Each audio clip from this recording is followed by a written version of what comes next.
God has not called us into ministry that will separate us from our family. And some have gone to this extent of denying the man the conjugal rights.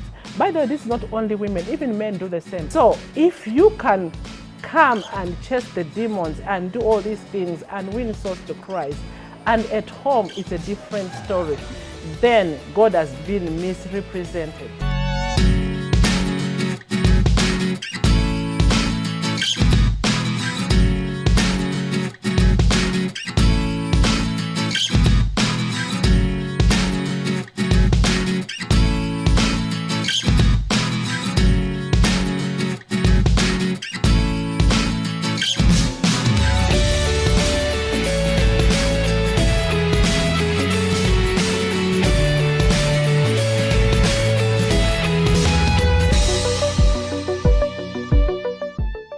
Good evening, dear viewers at KTV. Eve is my name here on Live Connect Show. We are here today to discuss a number of issues. Actually, Live Connect as a show talks about so many things. It talks about courtship, it talks about family, it talks about children and upbringing, it talks about business, it talks about health. It has quite a number of things that it brings across. It talks about life challenges and how to go about them. But trust me, we always have a solution for any challenges that happens with life. Tonight, we are talking about balancing family and ministry. And I want to introduce to you a powerful woman of God that I'm hosting tonight. Her name is Mami Cindy Kiganda. She's a mother, she's a pastor's wife, she's a business lady, and guess what? She's an author. She has written 3 books so far. And just of recent, the most recent one, she has The Incubator. And 2 other books. I don't want to dig so much into that, but please join me as we welcome her on the show. Mami Cindy, you're most welcome on this show. Thank you very much. How are you today? I'm very fine, Mother. How are you? I'm blessed and highly favored. Thank you for being part of this show. It's an honor and a privilege. I'm so privileged and happy to be your host tonight. Thank you so much. It's a privilege and honor to be here. I'm so blessed. I should say thank you for considering me to come and speak to the nation and to the world at large. Wow, you look good. Thank you so much. To God be the glory. You too. All right, viewers, thank you. This we were doing a lady talk. Yes. And tonight our topic is balancing ministry and family. Powerful topic. Family and ministry are 2 very important issues in one's life. Yes. And when we look at both of them, these are God's agenda. Because when you look at family is God's plan way back from the beginning in Genesis. That's right. Just as you see, when God created Adam, yes, he said, no, it is not good for man to be alone. Yes. And so he made a helper suitable. That's right. And after that, he gave them Cain and Abel. Yes. Behind God's mind, he was creating family. Definitely. So family is God's agenda. Yes. But again, here we are also having ministry, which is also God's work. Yes. And we have to do the 2 concurrently. Many people are having challenges. Yeah. They are having problems. Yeah, right. They are saying, no, it is too much work. Yes. The family is demanding. Ministry is equally demanding. That's right. So, Mama, I don't know how you are going to integrate, dissect this tonight for the viewers to have a solution by the end of this program. Amen. I want to say thank you so much for considering me, that I'm worthy to come and share. Yes, ma'am. First of all, I want to greet our audience. I want to say, I greet you all in the name of our Lord Jesus Christ. I don't know how your day has been, but let me believe your day was good. If you had encountered some challenges, just be encouraged and have a great cheer, because the Bible says he overcome the world, Jesus Christ. So it doesn't matter what you're going through. Jesus loves you. That should be your comfort. That should be one thing that will motivate you to wake up in the morning and face the day, knowing that the Lord Jesus himself loves you the way you are, and he knows you by your name. In case you have not received him, it is you should accept him and become your Lord and personal Savior so that you can enjoy the life that has given to us. I welcome you to the show, Life Connect. I'm sure you'll be blessed. Today we're going to discuss, like she has shared, and it's what I'm going to start from, balancing ministry and family. I want to conquer with you what you have said because that is very true. God is the one who designed family. So family is God-oriented. Okay. God loves family. And also God is the one who calls us into ministry. But I want to start by saying that God has never called us to ministry that separates us from our families.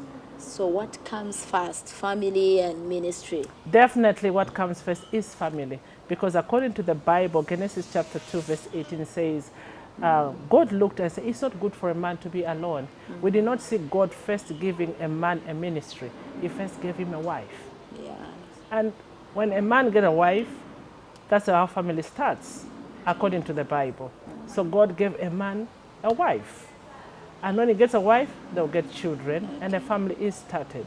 So to God, what start is the family.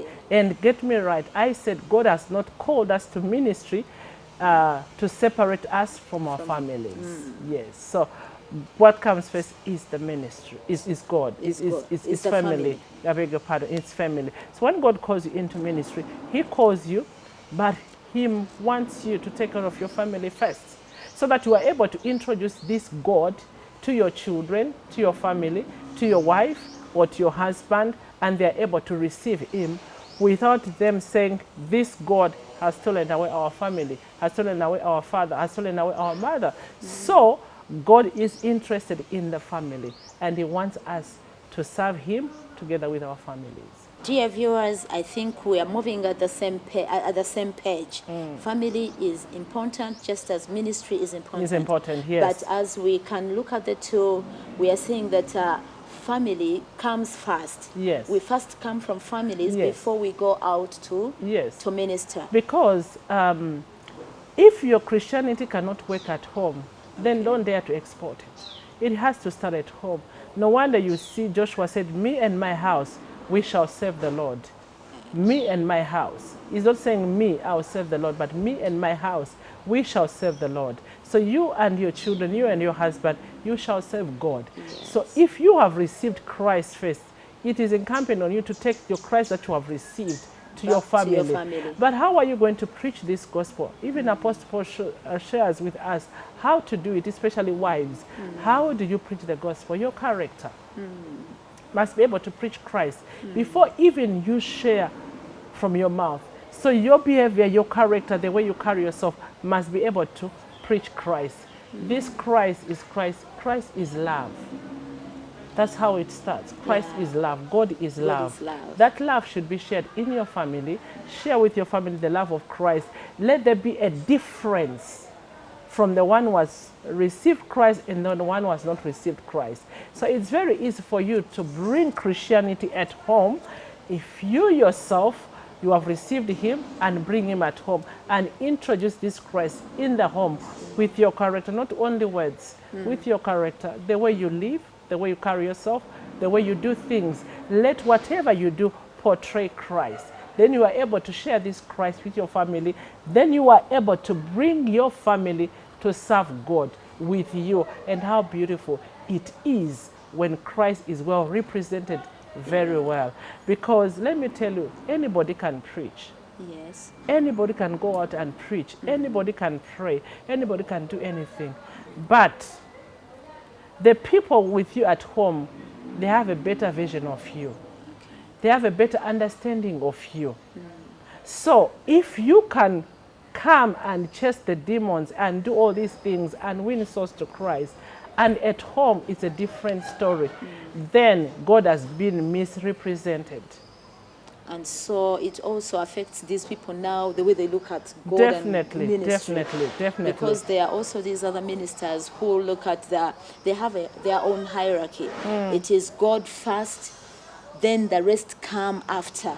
So Let me don't say tell this. me about anything if it's about To me, God. this is how I do my life.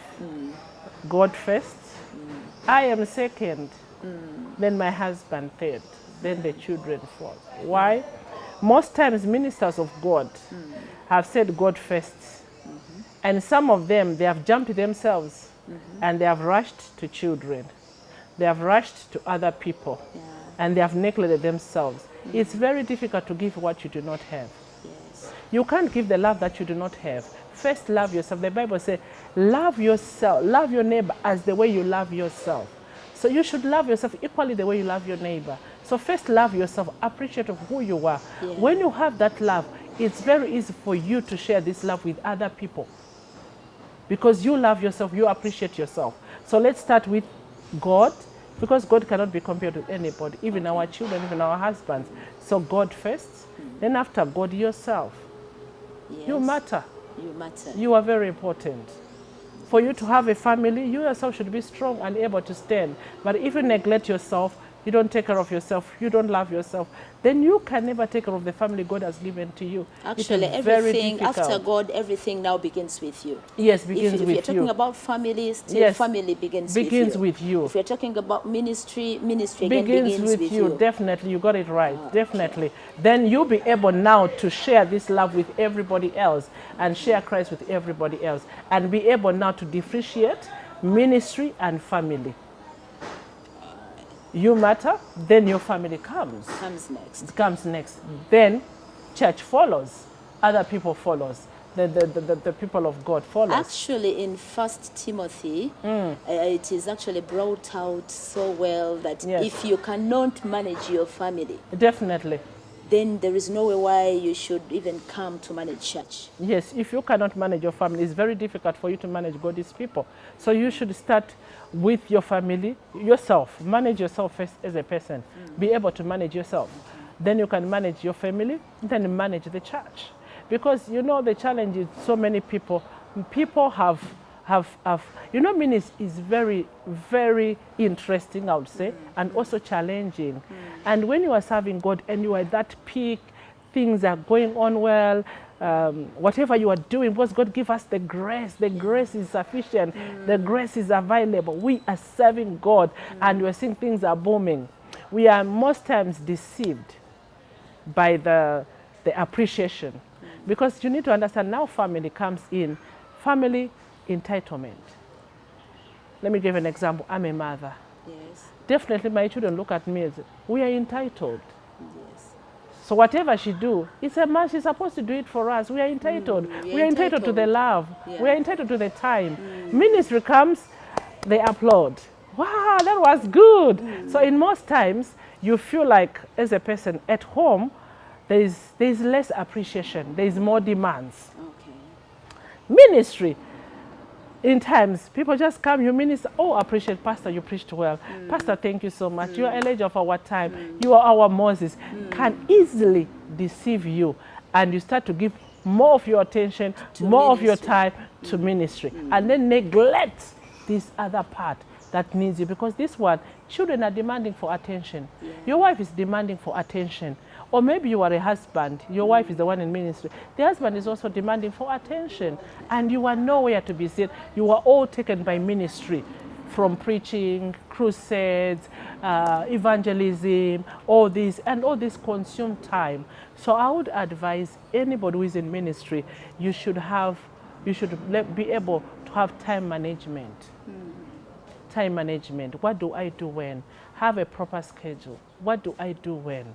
So that you'll be able to balance. Without that, you might fail to balance and you can easily be taken, be swallowed. But remember what I said when we started. God has not called us into ministry that will separate us from our family. Because God is interested in our families. Yes. Yeah. Let me tell you, this will shock you. And maybe many people have never paid attention to it. In most times, like I said, that you go because the appraisals are so many and all that. At home, their demands. Mommy, when they're still young, I want school fees. I want this. Mommy, visit at school. And they need love. They need time. And they need counsel. You're on fire for God. You are serving. I'm a minister of God. I know what it is. You're on fire for God. There's women conference. My husband always make a comment when there's women conference. And some people, we don't see them in the house. Because of women conference. Yes, because I'm someone who's I love to organize things. Yes. I just love to organize. I think And it's I've seen inborn. them, you know, And when I'm organizing, successful, I feel like I have to put everything that is within me to see it succeeding. Maybe it's a weakness that I need to work it's on. a strength. I need to look as a at it and strength. say, you know what, I need to slow down. When I decide to do something, once I said I'm going for it, I'm this person who say, I have a problem. I don't accept defeat. I think it's a weakness. I really want to see something, you know. So I put everything in Personally, I it. look at it as a strength. Actually, we look up to you. When Mami Cindy is the one organizing, just know it's going to work out. It's going to come out. To God be So- the glory. so But it's a in the strength. coming out, there's a lot of sacrifices. Is what I wanted to talk about. That in that time, yes, you are serving. You're on peak. As by the grace of God, you have vision. God has given you a vision to do, and you are serving, and you are running with this vision. This is what you want to see as a vision bearer. But in that, if you're not careful, can easily be taken away. I was giving my example of myself. It might not be the best, but I want to try to be open for someone who's watching, and so that you can learn and benefit, and maybe we correct ourselves and do the best. I give myself the whole me. That is in prayer. Before I even come out to people to say there's a conference coming, these are the dates, I've given myself in prayer, in fasting, and most of the time I close myself in closet. I go to work, come back from work, I spend just less than an hour. Then I rush to close. I do study, I'm studying, I'm praying, I'm seeking God like this. But at the end of the day, you realize it has taken some good months. Yeah. And the family is like, where have you are you? been? Even your husband is also looking for you. What is happening? You are taken. So we need to be able to balance. I don't say seeking God is wrong. It is right. But we need to have a balance. A balance. We need to have a schedule, a proper schedule. Why do this at what time? And if I'm to do this, what time do I also give my family? So we need to be able to have a priority, to prioritize. What do I do? What is priority? As a wife, I'm a pastor, I'm a wife, I'm a mother. Yes. But God first, after God, then me, Yourself. then my husband. Because the Bible called me, I'm a helper. Before I become a pastor, I'm a helper of my husband. Yes. I should help my husband. That husband is family. But if I do serve God and I neglect my husband, then which God am I serving? Honestly, what kind of a picture are you painting? Am I painting? I don't have time for the husband anymore. I don't prepare his breakfast. I don't iron his clothes. I don't want to know. All I'm doing is I'm busy chasing demons. I'm chasing demons, I'm canceling, I'm praying, I'm fasting. You are just sold out to the ministry. And your husband is like, I married a wife, but I live like a single person. Where is my wife? Where is my wife? Where is my wife? The whole world is benefiting at the expense of your own family, your own husband, which is very wrong. So we should understand God. There are structures, there are protocols when we are serving God. You should not serve God and then neglect your husband. There is no God in it, because God has not called us to that kind of disorganization. He wants us to serve. That's why as a wife, you are a helper. How much have I helped my husband to love my God even? God. Yes, how much have I helped him to see my God, that the God I'm serving is a good God? Actually, God himself is seen through us, is portrayed through us. Through us. So each time we do things that are not good to the people around us, they look, that is the picture. And they we are paint busy, God. exactly, and we are busy saying we are serving God. And God is asking, which God are you serving? Which God are you serving? Really, are you sure you're serving God when you don't have time to listen to your husband? Your husband say, I want to talk to you. I'm busy praying. I have lunch hour. Yes. I want to talk to you. I was asking about this. I'm already late. I have a counseling session. But I was asking about this. I have a meeting. I have a women prayer meeting. At the end of the day, he gets fed up of your ministry. And it's like, if he's not born again, then he's going to look for love somewhere else. If he's just born again, he's not strong in Christianity, then he's going to look for attention somewhere else, because he needs your attention. but you're not giving this But attention. even if he's born again and he doesn't go out to look for love outside your marriage, he lives a miserable life. Then they'll have now a gap between the two of you.